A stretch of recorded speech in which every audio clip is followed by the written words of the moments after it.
ஜெபம் செய்வோம். அன்பும் இரக்கமுள்ள பரலோக பிதாவே, மனமகிழ்ச்சியான இந்த வேலைக்காய் ஸ்தோத்திரிக்கிறோம், துதிக்கிறோம், ஸ்தோத்திரிக்கிறோம். ஆண்டவரே, இல்லாதவர்கள் இருக்கிறவர்களை போல அழைக்கிற என் கர்த்தருக்கு நன்றி செலுத்துகிறோம். உமக்கு விரோதமாக உருவாக்கப்படுகிற இந்த ஆயுதம் வாய்க்காதே போகும் என்று சொன்ன என் ஆண்டவருக்கு ஸ்தோத்திரம் செலுத்துகிறோம். நான் இருப்பதும் நிர்மூலமாக இருப்பதும் கர்த்தருடைய கிருபையே, அவருடைய இரக்கங்களுக்கு முடிவில்லை. அவை காலைதோறும் புதிதாக இருக்கிறதுக்காக ஸ்தோத்திரிக்கிறோம். ஆண்டவரே, இந்த நாளிலும் கூட உன்னதமான மறைவில் இருக்கிறவன் சர்வலும் நிழல் தங்குவான் என்ற வார்த்தையின்படி நடத்துகிறேன். மக்கு ஸ்தோத்திரம். கர்த்தரின் மேய்ப்பர், எனக்கு குறைவில்லை. அவர் என்னை புல்லுள்ள இடங்களில் மேய்த்து அமர்ந்த தண்ணீரை கொண்டு போய் விடுகிறார். ஆண்டவரின் தழும்புகளால் நான் குணமாகும். நீதிமான் ஓடி உம்மிடத்திலே சுகமாய் தங்குவான். இதோ இனி எல்லாவற்றிலும் வாழ்ந்து சுகமாய் இரு என்று சொன்ன வார்த்தைக்காய் ஸ்தோத்திரம். உன்னுடைய ஆயுசு நாட்களை நான் பூர்ணப்படுத்துவேன் என்று சொன்ன வார்த்தைக்காய் ஸ்தோத்திரம்.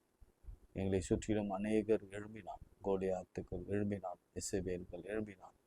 கர்த்தர் எங்களுக்காக யுத்தம் பண்ணி எசபேல் உடைய இரத்தத்தை நாய்கள் நக்கினது போல கோலியாத்துடைய இரத்தத்தில் தாவீது திளைத்தது போல என் தேவன் தாமே இவர் எல்லாருக்கும் நீர் பழித்தீர்த்து ரிவெஞ்ச் எடுத்து நீ நடத்தி வருகிற கிருபை ஸ்தோத்திரம். அதை எங்கள் கண்கள் காண உதவி செய்யும். எங்கள் குடும்பத்தை, பெற்றோரை, பிள்ளைகள், உடன்பிறப்புகளை, உடைய கல்வியை ஆசீர்வதியும். இயேசுவின் நாமத்தில் ஜெபிக்கிறோம் பிதாவே, ஆமென்.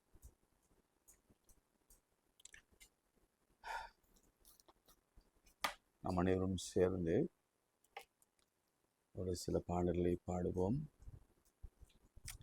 எந்த காலத்திலும் எந்த நேரத்திலும் நன்றியால் உம்மை நான் துதிப்பேன். இயேசுவே, உம்மை நான் துதிப்பேன், துதிப்பேன், இந்த வேளையிலும் துதிப்பேன். வாழ்விலும் நீரே, தாழ்விலும் நீரே, வாழ்விலும் நீரே, தாழ்விலும் நீரே, வாதையில் நீரே, என் பாதையில் நீரே. எந்த காலத்திலும் எந்த நேரத்திலும் நன்றியால் உம்மை நான் துதிப்பேன். இயேசுவே, உம்மை நான் துதிப்பேன், துதிப்பேன், வேளையிலும் துதிப்பேன். என் உள்ளம் தேவன் பால் பொங்கி வழியுதே, இயேசனை ரட்சித்த நான் நாடி பாடுவேன். என் உள்ளம் தேவன் பால் பொங்கி வழியுதே, இயேசனை ரட்சித்த நான் நாடி பாடுவேன். எவரும் அறியாது என் உள்ளம் பொங்குதே, என் உள்ளம் பொங்கி பொங்கி பொங்கி பொங்கி வழியுதே, என் உள்ளம் பொங்கி பொங்கி பொங்கி பொங்கி வழியுதே. ஐயா வாழ்க, ஐயா வாழ்க, உம் நாமம் வாழ்க. ஐயா வாழ்க, வாழ்க, உம் நாமம் வாழ்க. செவிகளை நீ திறந்து விட்டு செய்வோம் உம் சித்தம். செவிகளை நீ திறந்து விட்டு செய்வோம் உம் சித்தம். இந்த புவிதனிலே உம் விருப்பம் பூரணமாகட்டுமே. இந்த புவிதனிலே உம் விருப்பம் பூரணமாகட்டுமே. ஐயா வாழ்க, வாழ்க, உம் நாமம் வாழ்க. ஐயா வாழ்க, வாழ்க, உம் நாமம் வாழ்க. சந்தோஷம் பொங்குதே, சந்தோஷம் பொங்குதே, சந்தோஷம் என்னில் பொங்குதே.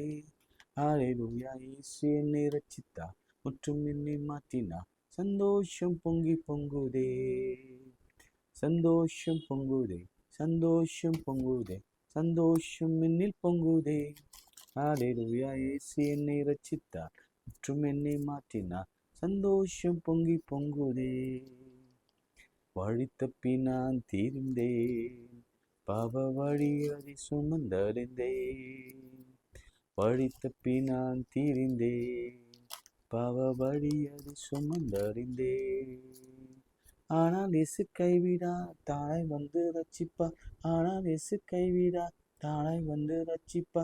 அந்த இன்ப இயேசு எந்த சொந்தமானாரே, அந்த இன்ப இயேசு எந்த சொந்தமானாரே. வல்லமை உண்டு, உண்டு, அற்புத வல்லமை இயேசுவின் இரத்தத்தால். வல்லமை உண்டு, உண்டு, அற்புத வல்லமை ஆட்டுக்குட்டியின் இரத்தத்தினால். வல்லமை உண்டு உண்டு அற்புத வல்லமை இயேசுவின் இரத்தத்தால். வல்லமை உண்டு உண்டு அற்புத வல்லமை ஆட்டுக்குட்டியின் இரத்தத்தினால். பொழிந்திடும் வல்லமை உன்னதத்தின் வல்லமை ஆவியின் வல்லமை அக்கினியின் வல்லமை உந்திடும் வல்லமை உன்னதத்தின் வல்லமை ஆவியின் வல்லமை கினியின் வல்லமை. வல்லமை தேவை தேவா, வல்லமை தாரும் தேவா, இன்றே தேவை தேவா, இப்போ தாரும் தேவா, இன்றே தேவை தேவா, இப்போ தாரும் தேவா. கைகளை உயர்த்தி, ஆண்டவரே எங்களுக்கு ஜீவனை தாரும், எங்களுக்கு சுகத்தை பலத்தை ஆரோக்கியத்தை தாரும், பிள்ளை பாக்கியத்தை திருமண வாழ்க்கை எங்கள் குடும்பத்தில் பிள்ளைகளுக்கு தாரும், எங்கள் தேவைகள் கடன் தேவைகள் எல்லாவற்றையும் சந்தி, எங்கள் வியாதிகளுக்கெல்லாம் ஒரு முற்றுப்புள்ளி வைத்து ஆசீர்வதி. பலவீனத்திலே கர்த்தருடைய பலன் பூரணமாய் விளங்கிட்டோம். இயேசுவின் நாமத்திலே இன்று கேன்சர், இயேசுவின் நாமத்திலே இன்று நுரையீரல் சளி, இயேசுவின் நாமத்திலே டெங்கு, இயேசுவின் நாமத்திலே எல்லா வைரஸ் கிருமிகள் ஜுரங்கள் நீங்கட்டும் என்று நான் ஜெபிக்கிறேன். இயேசுவின் நாமத்தினாலே, யெகோவா ரஃபா என்ற நாமத்தினாலே, பரிசுத்த ஆவியானவருடைய விடுதலையினாலே சுகமாகட்டும். திருமண காரியங்கள் ஒழுங்காகட்டும். படிக்கிற பிள்ளைகளுக்கு ஞானத்தையும் டாக்டர் சீட்டும் கிடைத்து ஆசீர்வதி. இயேசுவின் நாமத்தில் ஜெபிக்கிறோம் நல்ல பிதாவே, ஆமென்.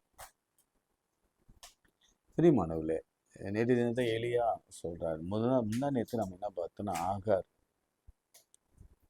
அலைந்து திரிந்து பிள்ளை சாகிறத பார்க்க கூடாம தானும் சாக போறேன் என்பதை அறிந்தவளாய் அவள் கண்ணீரோடு கூட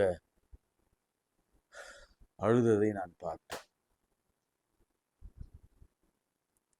இப்போ என்னாகும் 11ஆம் அதிகாரத்துல ஒரு வசனத்தை உங்களுக்காக வாசிக்கிறோம் பாருங்களேன். ஆச்சரியமா இருக்கும். இதுல எத்தனை பேர் பைபிள்ல என்னை விட்டுருங்க, நான் செத்துடுறேன், எனக்கு வாழ பிடிக்கல அப்படின்னு சொன்னவங்க எத்தனை பேருன்னு சொல்லிட்டு நான் உங்களுக்கு இந்த நாட்களிலே நான் சொல்லி கொண்டிருக்கிறேன்ல. இப்போ பாருங்க, நம்பர்ஸ் 11ல் 14-15 பாருங்க. இந்த ஜனங்கள் எல்லாரும் நான் ஒருவனாய் தாங்கக்கூடாது, இந்த ஜனங்கள் எல்லாரும் நான் ஒருவனாய் தாங்கக்கூடாது. இந்த ஒரு சென்டென்ஸ் எடுத்துங்க. எனக்கு இவ்வளோ பேர் இருக்கிறாங்கப்பா, நான் மட்டும்தான் நான் எப்படி தாங்குவேன்? இதுதான் ஒரு தெய்வ மனுஷனுடைய கதறலா இருக்கு. இன்னைக்கு நிறைய குடும்ப தலைவர்களும் தலைவிகளும் சொல்லுகிற வார்த்தை இதுதான். நான் ஒருவனா என்ன செய்ய முடியும்? ஏன்னா நமக்கு விரோதமாயும் நமக்கு எதிராகவும் நிறைய பேர் நிற்கும் பொழுது ஒண்ணு, ரெண்டாவது நம்மை சார்ந்து நிற்கிற மற்றவர்களுக்காக நாம வாழ வேண்டும். நம்ம பிள்ளைகள், நம்முடைய பேர பிள்ளைகள், அவளுக்கு ஒரு கல்யாணம், அவளுக்கு குழந்தை பேரு, அவளுக்கு ஒரு கல்யாணம், அவளுக்கு ஒரு வேலை வாங்கி தரணும், அவளுக்கு ஒரு வீடு, இதெல்லாம் இவ்வளவு பெரிய காரியங்கள். அவர் சொல்லிட்டு என்னால் தாங்கக்கூடாது. இன்னைக்கு நிறைய பேர் அப்படிதான் ஒருவனா கஷ்டப்படுறாங்க. ஒரு குரூப், இன்னொரு ஒருவர் என்று தனிமைப்படுத்தப்பட்ட ஒரு சூழ்நிலை. தனிமை லோன்னஸ். அதுதான் ஆகாருக்கும் அதுதான். நம்ம நேற்று பார்த்த எலியாவுக்கும் அதுதான் தனிமை. டிஸ்கரேஜ்மெண்ட்டு அல்லது விரக்தி, ஒரு பயம், எதிர்காலத்தை குறித்து பயம், செத்துருவோமோ என்ற ஒரு கவலை, இதெல்லாம். அடுத்து என்ன சொல்றாரு? எனக்கு மிஞ்சின பாரமா இருக்கிறது. It's unbearable. என்னால் சுமக்க முடியல. ஆனால் சுமக்க முடியும். சில நேரங்களில் நம்மளால முடிந்த அளவுக்கு தான் சில காரியங்கள் நம்மளால சுமக்க முடியும். அது வருமானமாக இருக்கட்டும், குடும்ப பாரமாக இருக்கட்டும், திருமண காரியமாக இருக்கட்டும், அல்லது வேலையில் இருக்கிற பலுவாக இருக்கட்டும், அல்லது ஊழியத்தில் காணப்படுகிற குழப்பங்களும் பிரச்சனைகளும் ஒரு அளவுக்கு தான் நம்மளால சுமக்க முடியும். நான் யார் சொன்னதுன்னு உங்களுக்கு தெரிஞ்சிருக்கும். நேற்றுக்கு நீங்கள் பைபிள் எடுத்துருந்தீங்கன்னா நான் யாரை சொல்ல வரேன்ட்டு. அவர் முதல்ல என்ன சொல்றாருன்னா, இந்த ஜனங்களுக்கு எல்லாரையும் நான் ஒருவனாக தாங்கக்கூடாது, எல்லாரையும் நான் தான் தாங்கிட்டு இருக்கேன். எத்தனை பேர் அப்படி சொல்றீங்க? ரெண்டாவது, எதுக்கு எனக்கு மிஞ்சின பாரமா இருக்கு. அடுத்த வருஷம், உம்முடைய கண்களிலே எனக்கு கிருபை கிடைத்ததுனால்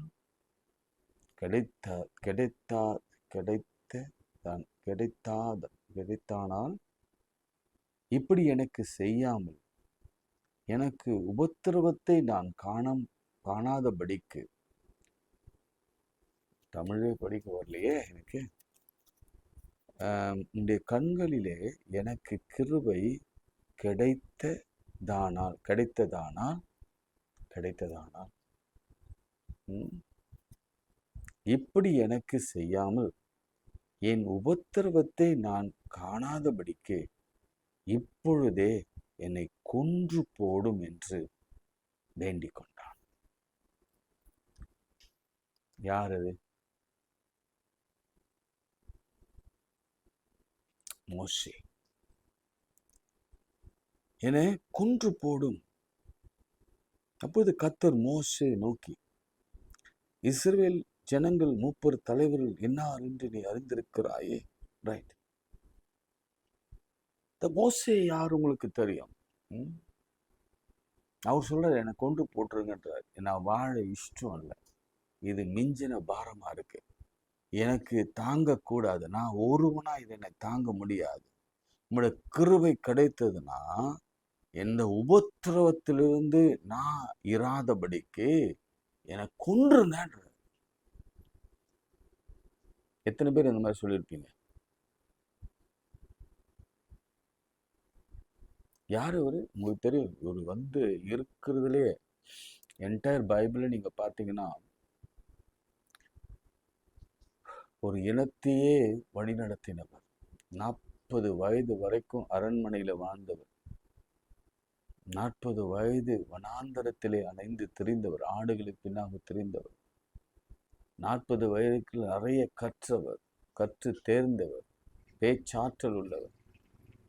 ஆந்திரத்தில் இருக்கும் பொழுது பேச்சாற்றலை மறந்து போனவர்.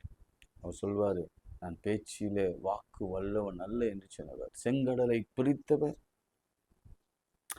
என் ஆண்டவராலே செங்கடலை பிடித்தவர், என் தேவனாலே அவர் மாறா என்னும் கசப்பை தண்ணீரை மதுரமாக மாற்றினவர். அந்த இடத்துல யெகோவா ரஃபா என்று பெயர் சூட்டப்பட்டது. காடையை வரவழைத்தவர். என்ன சொல்ல போனா நிறைய காரியங்கள் நான் சொல்லிக்கொண்டே போவேன். மன்னாவினாலே கர்த்தர் அந்த பிள்ளைகளை போஷிக்க வைத்தவர். மேக ஸ்தம்பம், அக்னி ஸ்தம்பம், ஆண்டவரை முகமுகமாய் தரிசித்தவர், பேசினவர். ஓரேபில் ஆரம்பிச்ச அவருடைய அழைப்பு சீனாயில 2 முறை ஆண்டவர் முகமுகமாய் சந்தித்தவர். ஆண்டவர் என்னென்ன பேசினா தெரியுமா? அவர் இடத்துல அவர் பேசும்பொழுதுலாம் அவர் தலை குனிந்து, ஏன்னா அவர் பார்க்க முடியாது, பார்த்தா கண்கள் அப்படி போயிடும், அதனால தலை குனிஞ்சு அவர் காதுகளிலே கேட்டவர் அவர். அவர் கைகளை பார்த்தவர், அவர் எழுதி கொண்டு வந்தவர். பேர்பட்டவருக்கு என்ன நிலைமைனா, என்னை கொன்றுங்கன்ற. இதுக்கு முன்னாடி ஒரு இடத்துல சொல்வாரு, இஸ்ரேல் மக்களுக்காக திறப்பில் நிற்கும் போது சொல்வாரு, கொன்று சொல்ல மாட்டார். அந்த சமயத்துல ஜீவ புஸ்தகத்துல, ஒருவேளை நீங்க பரலோகத்துல ஒரு ஜீவ புஸ்தகம் வைத்திருப்பீங்கன்னா, அப்பவே இருக்கு, ஜீவ புஸ்தகம் இருக்கு, பரலோகம்னு ஒன்று இருக்கு. அதனால அது தெரிஞ்சுதான் தீர்க்க தரிசனமா அதை எழுதியிருக்கிறார். ஜீவ புஸ்தகத்திலிருந்து என் பேரை கிறுக்கி போடுங்க, என் பேர் வேணாங்க, விட்டுருங்க. அதனால மக்களுக்காக திறப்பில் நின்றவர். இன்னைக்கு சொல்றாரு, என்னை கொன்று போடுங்க என்று அவர் சொன்னார். எதுக்காக நடக்குது தெரியுமா? இறைச்சிக்காக. ஒரு இறைச்சிக்காக.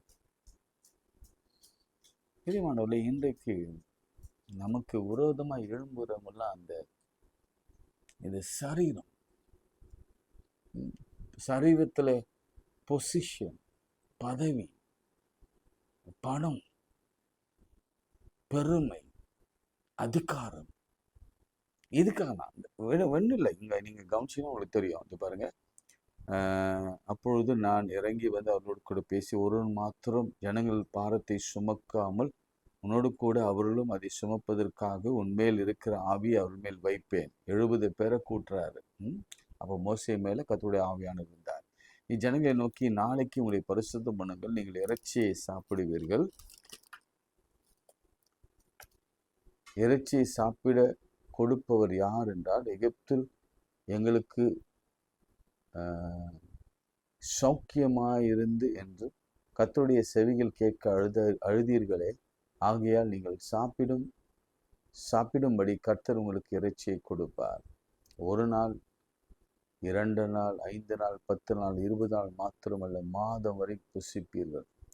அது உங்கள் மூக்காலை புறப்பட்டு உங்களுக்கு தெவிட்டு போகும் மட்டும் புசிப்பீர்கள். உங்களுக்குள்ளே இருக்கிற கர்த்தரை அசட்டம் பண்ணி, நாங்கள் ஏன் எகிப்திலிருந்து புறப்பட்டோம் என்று அவளுக்கு முன்பாக அழுதீர்களே என்று சொல்ல, அதற்கு மோசே, என்னோடு கூட காலால் 6,00,000 பேர் ஒரு மாதம் முழுவதும் புசிக்கும்படி அவள் இறைச்சியை கொடுப்பேன் என்றீர்களே. நடந்தது என்னன்னு உங்களுக்கு தெரியும். அதுக்கப்புறம் அவங்க என்ன ஆனாங்க, எப்படி போனாங்கலாம் தெரியும். ஆனா ஒரு மனுஷனை, ஒரு ஊழியக்காரனை எவ்வளவு வேதனைப்படுத்திட்டாங்க பாருங்க ஜனம். இல்ல, ஒரு குடும்ப தலைவனை, குடும்ப தலைவியை, அல்லது ஒரு வேலை செய்கிற வேலையாட்களை ஒரு மனுஷன் வேதனைப்படுத்தும் பொழுது எவ்வளவு கொடுமை இல்லை. அவன் எவ்வளவு ஆண்டவரிடத்துல அந்த வேதனை விளிம்பிக்கே சென்றதுனால என்னை கொண்டு போட்டுருங்க அப்படின்னு சொல்றான். ஆண்டவர் சொன்ன, இல்லை, அவங்க என்ன கேட்டாங்களோ அதை நான் கொடுக்குறேன், ஆனா முடிவு பாரு, எல்லாரும் செத்தார். அவனுக்கு விரோதமாய் எழும்பினவர்கள் பாளையத்திலே மாண்டு போனார். பெரிய கூக்குரல் உண்டாயிற்று. பெரியவானுங்களே, தயவுசெய்து சொல்றேன், அதாவது மோசேக்கு விரோதமாய் மீரியாம் நின்று பொழுது, ஆரோன் நின்று பொழுது, கர்த்தர் மீரியாமை வாதித்தார். குஷ்ட ரோகத்தினால் வாதித்தார். ஆனால் ஆரோன் ஆசார் என்பதால் விட்டு விட்டார். சில நேரங்களில் நீங்க நிறைய பேருக்கு பாரத்தை கொடுக்கணும்னு நினைக்கிறாங்க பாருங்க, அழுத்தங்களை கொடுக்கணும்னு நினைக்கிறாங்க பாருங்க, அவங்கள சாவு விளிம்பிலே தள்ள பார்க்குறாங்க பாருங்க, அவங்க முடிவு மரணம். எழுதி வச்சுக்கோங்க, இன்னைக்கு தேதியை போட்டு எழுதி வச்சுக்கோங்க. என்ன ஒரு பேச நிச்சயமாக உங்களுக்கு விரோதமாக மன அழுத்த பண்ணி இந்த சாவின் விளம்பி, சில பேர் அந்த தற்கொலைக்கே தூண்டுவாங்க, பார்த்துருக்கீங்களா? ஃபோர்ஸ் பண்ணுவாங்க. சாகுற வரைக்கும் எத்தனை தள்ளி விடுவாங்க. வரதட்சணை கொடுமை, மற்ற கொடுமைகள் எல்லாம் அப்படிதான் ஃபோர்ஸ் பண்ணி போ, ரெசைன்மெண்ட் போ, மரணம் நிச்சயம். ஆண்டவர் நேசிக்கிறவர், அன்புள்ளவர். ஆனால் அவங்கள ஊழியக்காரன் வருத்தப்பட்டான்னா, வேதனைப்பட்டானா, பாரப்பட்டானா, உள்ள தண்டனை நிச்சயம். ஜெபம் செய். அன்பு இறக்கமுள்ள பரலோக பிதாவை, மீண்டும் சமூகத்தில் வருகிறோம். ஆண்டவரே, மோசே போல சில நேர்காலங்களிலே நாங்கள் வேதனையோடு கதறி இருக்கிறோம். ஆனாலும் கர்த்தாவே, நீர் மோசேக்கு சொன்னீர், இல்லை, இந்த ஜனத்தை நடத்துவீர், நான் இன்னும் 70 பேரை உனக்கு கொடுக்கிறேன், கவலைப்படாத, நீ ஜனத்தை நடத்தி கொண்டு போவாய், இந்த கானான் எல்லை வரைக்கும் நான் அழைத்து கொண்டு போவேன். இன்னும் நாங்கள் மோசே குறித்து பேசி கொண்டிருக்கிறோம். இன்னும் நீ செய்ய வேண்டிய அற்புதங்கள் இன்னும் நிறையாக இருக்குது. மோசே, கர்த்தரே அவனை அடக்கம் பண்ணினார். அவனுடைய கல்லறை இன்னும் காணவில்லை. ஒருவேளை கர்த்தர் எடுத்துக்கொண்டாரா என்று எனக்கு தெரியாது. எடுத்துக்கொண்டுதான் இருப்பார் என்று நாங்கள் நம்புவோம். அப்படிப்பட்ட ஒரு அழகான மரணத்தை கர்த்தர் கொடுத்தார். என்னால் வயது முதிர்ந்து கண்கள் இருளடையாமல் நல்ல ஹெல்த்தியா கர்த்தர் மரணத்தை கொடுத்தார். ஏன்னா பாரம் சுமக்கிற, வருத்தப்பட்டு பாரம் சுமக்கிற நீங்க வாங்க, இலைப்பாறுதல் தருவதோடு கூட உங்க மேல நுகத்தை சுமத்தினவன, உங்க மேல அழுத்தத்தை ஏற்படுத்தினவன, உங்களை மரணத்திற்கு நேராக அழைத்து கொண்டு போனவன, உங்களை உங்களை உங்களை அந்த அந்த அந்த டிஸ்கரேஜ் விளிம்பிலே கொண்டு போய் நிறுத்தினவன, அவன் அந்த இறைச்சியை சாப்பிட்டு செத்தவர்களைப் போல அவன் சாவதை உன் கண்கள் காணும்.